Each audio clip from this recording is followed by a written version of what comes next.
Hi, I'm back, and today we're going to be talking about swearing. It's just one little verse, and we're just going to spend a little bit of time on it. But I think it's really important because today we take swearing and using God's name so lightly that I wanted to take this one little verse from James and just talk to you about it a little bit. So I'm going to read it, and here we go. But above all, my brothers, do not swear either by heaven or by earth or by any other oath, but let your yes be yes and your no be no, so that you may not fall under condemnation. That's from James chapter 5, verse 12. One little verse, but it's a powerful little verse, right? So if you're out in the grocery store and you're around people standing in line, they very, very easily and quickly use God's name and to bring more power and emphasis to what they're saying. Not God's power in the sense that we're bringing down His power or asking, just using it without even thinking about what we're saying. And once over the fence of my neighbor's house, when we used to live in a townhouse, my neighbor was like, I can't remember the circumstances, but said, as far as God's name being used, there's nothing wrong with that. And that is your general, I think, consensus about it, like today, even though that was quite a while ago. And I've seen over the years how Christians don't even take it seriously. For one thing, it's one of the 10 Commandments that says don't use God's name in vain. But this verse is not just talking about God's name.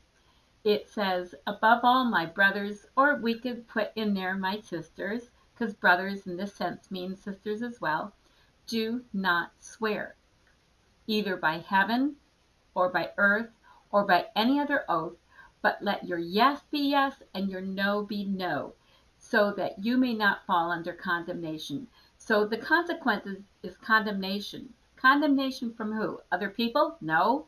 The condemnation is from God. And it's saying even any other oath, anything that you can use to draw emphasis. And we could explain that a little further by saying using your mother's name in a wrong, not saying your mom's name, but your mother or father's name. Like on my mother, I maybe your mother's passed, or your father's grave, or God, or any other thing like that.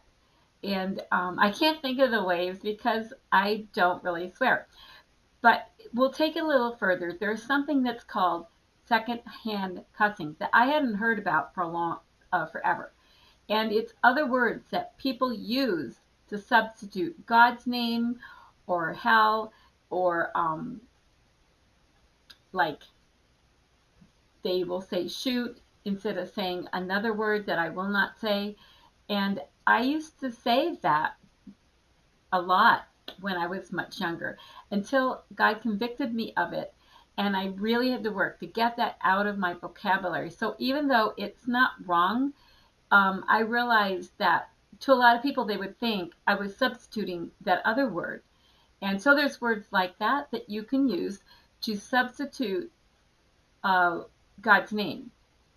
There's words for Jesus. People swear using Jesus's name, and there's shortened versions of God or Jesus that they use and Christians use.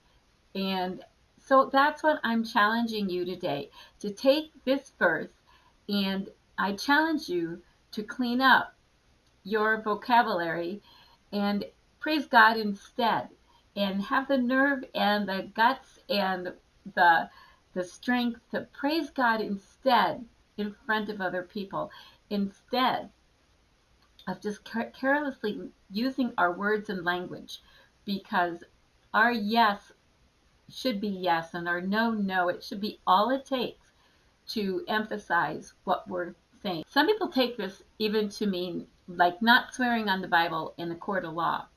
And I don't know about that. I haven't researched that, but that's something to think about. All right, here's a few verses that I'm going to read that backs up this point from Matthew chapter 5. It's Matthew chapter 5, verses 33 through 37.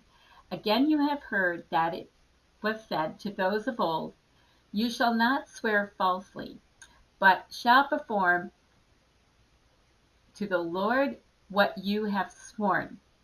But I say to you, do not take an oath at all, either by heaven, or for it for it is the throne of God, or by earth, for it is the footstool, or by Jerusalem, for it is the holy city of the great King. And do not take an oath by your head, for you cannot make one hair white or black. Let what you say simply yes be yes or no. Anything more than this comes from evil. That's Matthew 5:33 through 37. And that backs up that verse in James 5, verse 12. Okay, and I will reference a few more verses below. So I hope this blesses you and challenges you. It's challenged me and continues to. So thanks. See you again.